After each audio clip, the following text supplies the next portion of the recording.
નમસ્કાર, હું દેવશી બારડ. વીટીવીના વિશેષ કાર્યક્રમ ગામડું બોલે છે માં આપનું હાર્દિક સ્વાગત છે. ગુજરાતની પ્રજા પાણી માટે પોકાર કરી રહી છે. સરકાર પણ પાણી માટે વિચારી રહી છે. આ સંજોગોની અંદર ગુજરાતની પ્રજા માટે નર્મદા યોજના એકમાત્ર આધાર છે. તો આજના ગામડું બોલે છે કાર્યક્રમમાં આપણે નર્મદાની એ મુખ્ય કેનાલ ઉપર જઈશું. ત્યાંના કેનાલથી ખેડૂતોને શું ફાયદો થઈ રહ્યો છે, ગામની પ્રજા છે એને પાણીની સમસ્યા કેટલી ગંભીર બની રહી છે, અને ત્યાંના ગામ એ અમે તમારી સામે જણાવીશું. નર્મદા નદી ગુજરાતની જીવાદોરી. નર્મદાનું નામ આવે એટલે ગુજરાતી પ્રજાના કાન સરવા થઈ જાય છે. નર્મદા ગુજરાતની જીગરો જાન છે. ગુજરાત વિશે બોલવાનું હોય અને નર્મદાનું નામ ન હોય તો ગુજરાતનો ઇતિહાસ અને વર્તમાન અધૂરો ગણાય છે. હાલ ગુજરાત પાણીની ગંભીર સમસ્યાનો સામનો કરી રહ્યું છે. વર્ષ 2000 બાદ ગુજરાત સૌથી મોટી પાણીની સમસ્યામાંથી પસાર થઈ રહ્યું છે. આ સંજોગોમાં ગુજરાતની પ્રજા અને સરકારને નર્મદા ડગલેને પગલે યાદ આવે છે. ગામડું બોલે છે કાર્યક્રમમાં આજે અમે નર્મદા નહેરના કિનારે કિનારે જવાનું નક્કી કર્યું છે. અમે ગાંધીનગરથી કડી તરફ જતી નર્મદાની મુખ્ય કેનાલનો રસ્તો પસંદ કર્યો.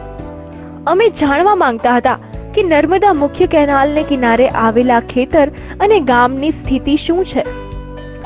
શરૂઆત થઈ સરખેજ ગાંધીનગર હાઈવે પર આવેલા ખોડિયાર ગામ પાસેથી પસાર થતી નર્મદા કેનાલના કિનારેથી. નર્મદાની મુખ્ય નહેર 485 કિલોમીટર લાંબી છે. આ નહેર નર્મદા ખાતે આવેલા કેવડિયા કોલોનીથી રાજસ્થાનના જેસલમેરની છે. નર્મદા મુખ્ય કેનાલ 74 મીટર પહોળી અને 7.6 મીટર ઊંડી છે. આ રીતે મુખ્ય નહેર એક કૃત્રિમ નદી કહી શકાય. નર્મદા મુખ્ય નહેર ભારતની સૌથી લાંબી નહેર છે. અમે અત્યારે દંતાલી ગામને સીમાડે આવેલી નર્મદા નદીની મુખ્ય કેનાલ આગળ ઊભા છીએ. આ નર્મદા નદીની મુખ્ય કેનાલ છે એ આર્ટિફિશિયલ એક નદી હોય એટલી વિશાળ છે. તમે જોઈ શકો છો કે એક છેડોથી બીજો છેડો જે છે એ નદી જેટલી પહોળાઈ ધરાવે છે. આ જે કેનાલ છે એ નર્મદા જે ડેમ છે ત્યાં કેવડિયા કોલોનીથી નીકળી અને રાજસ્થાન સુધી પહોંચે છે. એટલે કે 550 કિલોમીટર લાંબી છે. ગુજરાતની સૌથી લાંબી અને ભારતની સૌથી લાંબી કહી શકાય એવી કેનાલ છે આ. અને આમાંથી નીકળતું જે કેનાલ નેટવર્ક છે એ 70,000 કિલોમીટર ની લંબાઈ ધરાવે છે.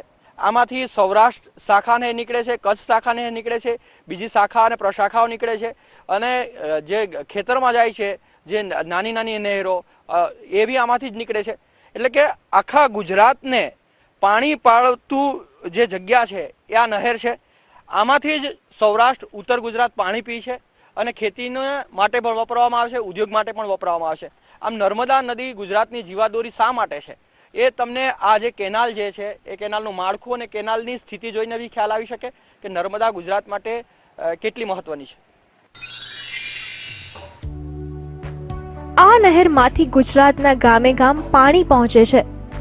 સેંકડો ખેતર નર્મદાથી હરિયાળા છે. અનેક ફેક્ટરી આ કેનાલ ઉપર નિર્ભર છે. નર્મદા મુખ્ય કેનાલમાંથી અંદાજે 69,000 કિલોમીટરનું કેનાલ નેટવર્ક ફેલાયેલું છે. આ નર્મદાનું કેનાલ નેટવર્ક વિશ્વનું સૌથી મોટું કેનાલ નેટવર્ક છે.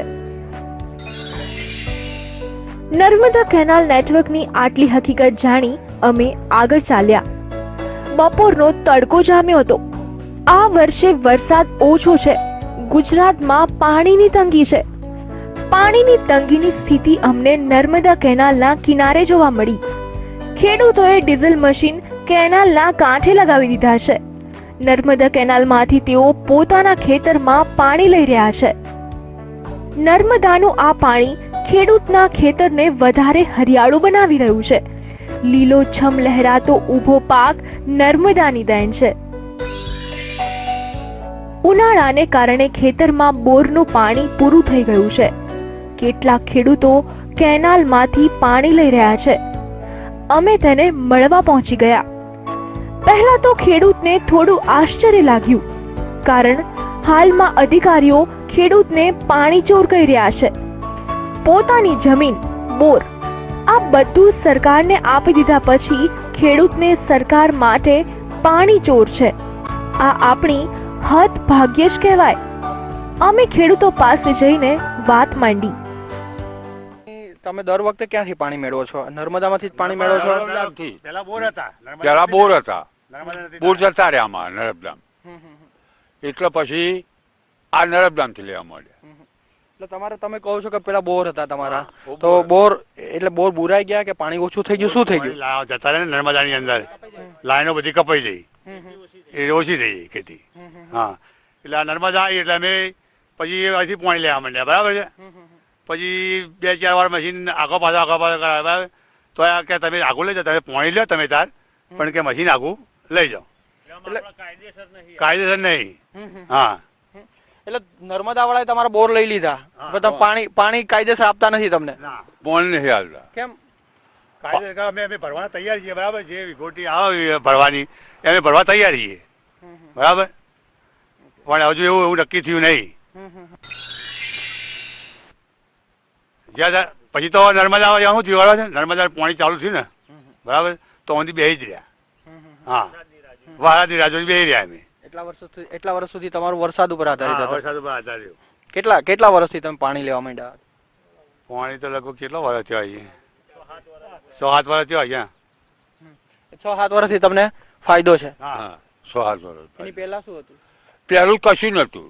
એના પહેલા બોર હતા. પેલા બોર હતા, નર્મદા આવી બોર ગયા, બરાબર. બોર જતા રહ્યા. એટલે પાછું પછી આ નર્મદા આવી કે નર્મદાનું પાણી લેવા માંડ્યા પછી. એવું તો ચર્ચા થઈ છે, બરાબર છે, કે નર્મદામાંથી પાણી લેવાનું નહીં, બરાબર. તો અમે લઈ જઈએ, બરાબર. હા, કે તમે તાર મશીન અમુક સાહેબ આવે, કારણ કે હક તમારો છે આ પાણી. હા, એટલે અમે લઈ જઈએ પાણી. ખેડૂતો કહી રહ્યા છે કે અમે ચોર નથી, અમારી જમીન ગઈ, પાણી ગયું, બદલામાં સરકારે પાણી ન આપ્યું.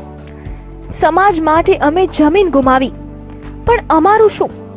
રાજ્ય માટે આહુતિ આપી છે ત્યારે સરકારે અમને કેમ પાણીથી અગળા રાખ્યા? પાણી ચોર છો. હા, બધા મને એ જ કહે છે, બીજું કશું નહીં, કે તમે અંદરથી પાણી લેશો જ નહીં, બરાબર છે. તો અમે પાણી લઈએ છીએ ચોરીથી, બરાબર છે, અને ભેંસવાનું વાવેતર કરીએ. ખેડૂતની વાત પણ વ્યાજબી છે. ગુમાવનારને વળતર જળવું જ જોઈએ. આ સરકારી નિયમ છે, પણ ખેડૂત માટે તે નથી. જ્યારે સરકારે ઝૂંટવી લીધું છે ત્યારે પ્રજાને ફાયદો થવો જોઈએ, પણ આ ખેડૂતોને નથી થઈ રહ્યો, તે પણ એક હકીકત છે. ખેડૂતોની વ્યવસ્થા વિતક સાંભળ્યા બાદ અમે કેનાલના રસ્તે આગળ વધી રહ્યા હતા. કેનાલથી ખેડૂતોના ખેતર કેવી રીતે નંદનવન બન્યા તે જોવા મળ્યું. આ બધા અનુભવ વચ્ચે અમને લીલાછમ ખેતરમાં પક્ષીનો કલરવ સાંભળવા મળ્યો. શહેરથી દૂર લાલેડાને અવાજ આહલાદક હતો. શહેરમાં આવું બધું હવે ભૂતકાળ બની ગયું છે. નર્મદા કેનાલના કિનારે જતા રસ્તામાં ગરમીમાં આંખને ટાઢક આપે તેવા સુંદર દ્રશ્યો જોવા મળ્યા. માનવી અને પશુના સંબંધો કેવા મધુર અને મજબૂત હોય તે જોવા મળ્યું. ગરમીમાં ભેંસને ઠંડક મળી રહે તે માટે આ મોટી ઉંમરના બા ભેંસ અને તેની પાડીને નવડાવી રહ્યા છે. પોતાના પૌત્રની કાળજી લઈ રહ્યા હોય તેમ પશુની કાળજી લઈ રહ્યા છે. મોટી ઉંમરના બા ગયા બાદ પાણીની પાઇપ પર અમને બીજી એક રસપ્રદ ઘટના જોવા મળી. પ્રાણી અને માણસ વચ્ચેના સંબંધોનું આ ઉત્કૃષ્ટ ઉદાહરણ છે. એક જ જગ્યાએ પશુ અને માણસને સાથે પાણી પાતા જોયા. આવા દ્રશ્યો ભાગ્યે જ જોવા મળતા હોય છે.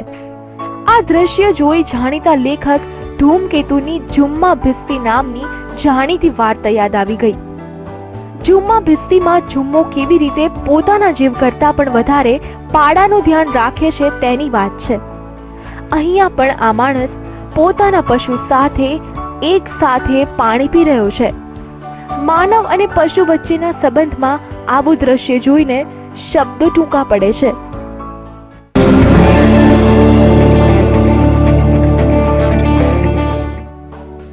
કેનાલના કિનારે કિનારે બીજા કેટલાક માનવી સંવેદના જોવા મળી.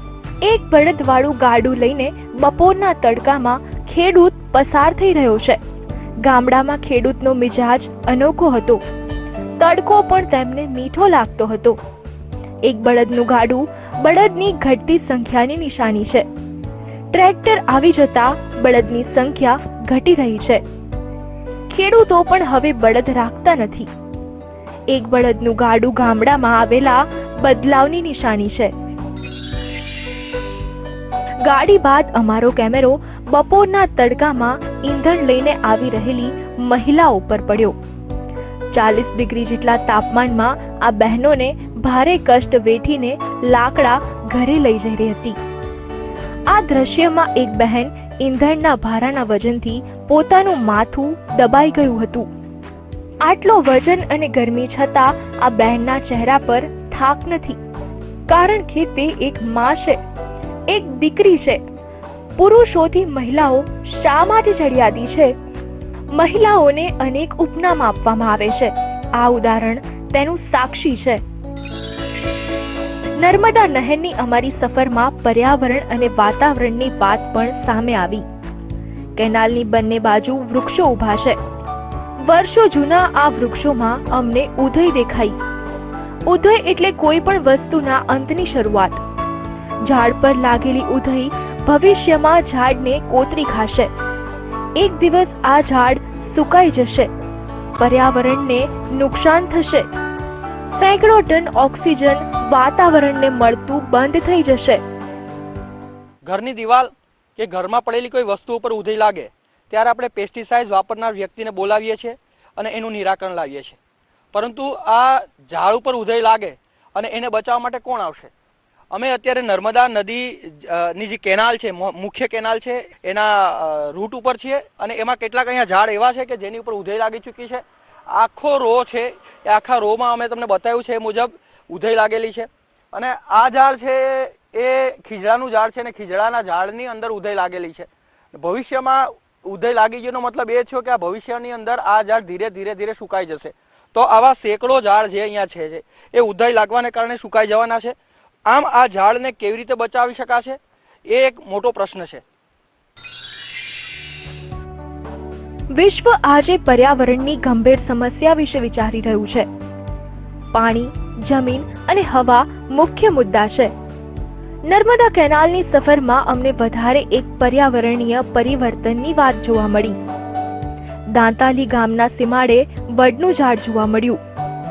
વડ ઓછા થઈ રહ્યા છે ત્યારે વડને જોઈને આનંદ થયો. ઉનાળામાં સૌથી વધારે ઓક્સિજન આપતું વૃક્ષ છે. ઉનાળામાં તેનો છાંયડો ઠંડક આપે છે. અનેક પશુ પક્ષી વડ પર નિર્ભર રહેતા હોય છે. આ ઘેંઘુરો વડ વૃક્ષમાં વડીલ ગણાય છે. વડ ગ્રામીણ સંસ્કૃતિનું પ્રતીક છે, પણ વડ હવે ઓછા થઈ રહ્યા છે. ઉનાળાની બળબડતી ગરમીની અંદર વડલાનો છાંયડો મીઠો લાગે છે. ગુજરાતની અંદર રોડ ઉપર ફરો તો આજે આવા વિશાળ કદના વડ તમને જોવા મળે છે. આ વડ છે એ આપણા વડવાઓની દીર્ઘદ્રષ્ટિનું પ્રતીક છે. પરંતુ હકીકત અત્યારે સ્થિતિ જુદી જ છે. ગુજરાતની અંદર દિવસે દિવસે વડ ઓછા થઈ રહ્યા છે. વન વિભાગના સત્તાવાર આંકડામાં માનીએ તો દર વર્ષે જે પ્રકારનો રિપોર્ટ આવી રહ્યો છે એ નેગેટિવ છે. વડલા ઓછા થઈ રહ્યા છે અને આપણે એના વિશે વિચારવાની જરૂર છે. માત્ર વડ છે શીતળતા આપતો નથી. આની અંદર જે ટેટા થાય છે, આ ટેટા છે હજારો પક્ષીઓના માટે ભોજનનું કામ પણ કરે છે. ઉનાળામાં જ્યારે પક્ષીઓ માટે ભોજન ના હોય, આજુબાજુના એરિયામાં ડ્રાય હોય, એ સમયે પક્ષીઓ અહીંયા આવી અને આ ટેટા જે છે એનો ભોજન તરીકે ઉપયોગ કરે છે. આમ વડ માત્ર માનવીઓને ઉપયોગ નથી થતો, પક્ષીઓને પણ અનેક રીતે ઉપયોગ થાય છે. આ પ્રકારના વિશિષ્ટ વૃક્ષનું આપણે દિવસે દિવસે મહત્વ ઘટી રહ્યું છે. એનું કારણ એ છે કે આપણે વિદેશી વૃક્ષો તરફ પડ્યા છે અને આપણા જે મૂળ વૃક્ષો છે એ દિવસે દિવસે ઓછા થઈ રહ્યા છે.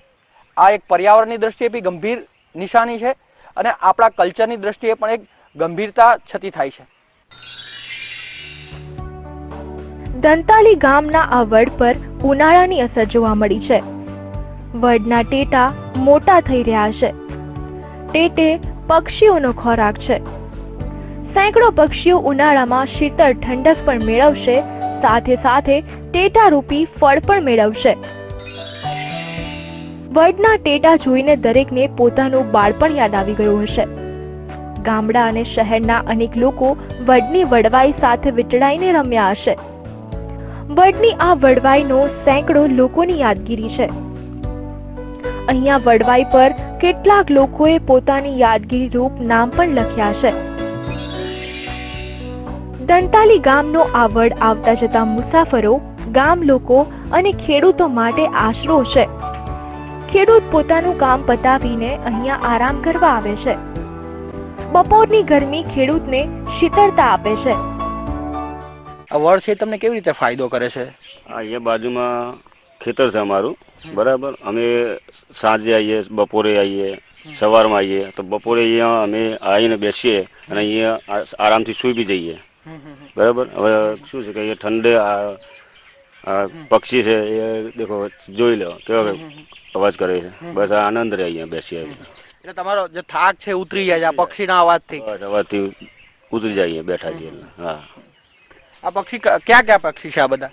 એ બધા જો ને, કાબર, પછી કોયલ, મોર, બધું અહીંયા બેસે છે અહીં રાતે. હા, અહીંયા દેખો, જોઈ લો અત્યારે ઉપર અવાજ કેવો આવે છે. અવાજ જોરદાર આવી રહ્યો છે. હા, ઠંડી તમારે મનને શાંતિ મળે? બસ શાંતિ મળે. હા, બેસે આખો દિવસ ઊંઘી જઈએ તો બી કોઈ ખબર ના પડે કે કેટલા વાગી ગયા એમ. અહીંયા સવારમાં અમે આવીએ, બપોરે આવીએ, રોજ અહીંયા બેસવા માટે અહીંયા આવીએ.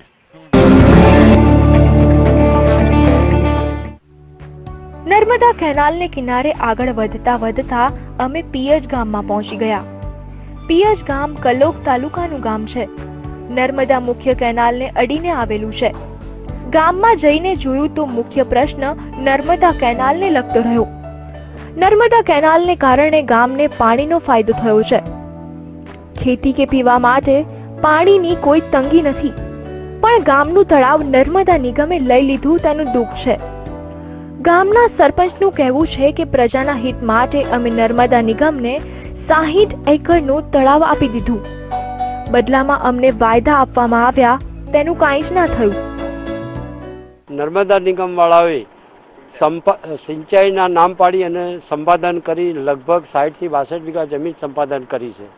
અને મૌખિક અમારા જે તે વખતના સરપંચ હતા એને વાયદા આપ્યા હતા કે તમારા ગામમાં અમે સંપૂર્ણપણે સુવિધા કરી આપીશું, બીજું તળાવ બની આપીશું, ગટરની વ્યવસ્થા અલગ કરી આપીશું. આ તળાવમાં ગટરની પાણી નહીં આવે એના માટે મેં જાહેરમાં સિંચાઈને લખ્યું છે, નર્મદાવાળાને લખ્યું છે. 15 દિવસ પહેલાં કાર્યપાલક ઇજનેર ગાંધીનગરથી આવ્યા હતા અને એ આશ્વાસન આપીને ગયા છે કે અમે તમારા ગામની જે સગવડો છે એ સંપૂર્ણ રૂપે પૂરી કરી આપીશું. તળાવના પંપને કારણે ગામ ડૂબમાં જતું હોવાનો લોકોનો આક્ષેપ છે. ચોમાસાનું પાણી બહાર ન જતું હોવાથી ચોમાસામાં ગામની અંદર પાણી ફરી વળે છે. બધા ગામમાં પાણી બે તળાવના કારણે ગામ ડૂબમાં જાય છે. ગામમાં અમારા ગામમાં અનાજ લોકોના બગડે છે, ખાવાની ચીજ વસ્તુ બધી બગડે છે, તો રહેવાની લોકોને તકલીફ પડે છે દર વર્ષે. સમાધાન શું આવું? સમાધાન પંપી પછી નિકાલ કરે પાણીનો તો થાય. પિયજ ગામ દારૂની બદીથી પીડાય છે. ગામની ઠાકોર સેના દારૂ બદીમાંથી ગામને મુક્ત કરવા માંગે છે, પણ જોઈએ એટલી સફળતા મળતી નથી. ઓબીસી આગેવાન અલ્પેશ ઠાકરે સમાજના ગામમાં જનતા રેડની શરૂઆત કરી છે. ગામના લોકોનું કહેવું છે કે જનતા રેડની શરૂઆત અમારા ગામથી થઈ શકે છે, પણ પોલીસ બુટલેગરને બચાવી રહી હોવાથી અમને સફળતા નથી મળતી. ગામડું બોલે છે આજે આપણે જોયું કે ખેડૂતોને પાણી ચોર તરીકે ખપાવવામાં આવે છે, પરંતુ સત્ય અને તથ્ય શું છે? આ ઉપરાંત ગામડાની અંદર નાની નાની સમસ્યાઓ એ અધિકારીઓ માટે અને વિભાગ માટે નાની હોય, પરંતુ ગામ લોકો માટે કેટલી ગંભીર સમસ્યા હોય છે એ આપણે જાણ્યું. વડ શા માટે નાબૂદ થઈ રહ્યા છે અને આજના સમયમાં એની જરૂરિયાત શું છે એ પણ આપણે જોયું. આજના દિવસ માટે બસ આટલું જ. આવતા એપિસોડમાં નવા ગામ લોકો સાથે, નવા વિષય સાથે મળીશું. કેમેરામેન સિદ્ધાર્થ આચાર્ય સાથે દેવશ્રી બારડ, VTV.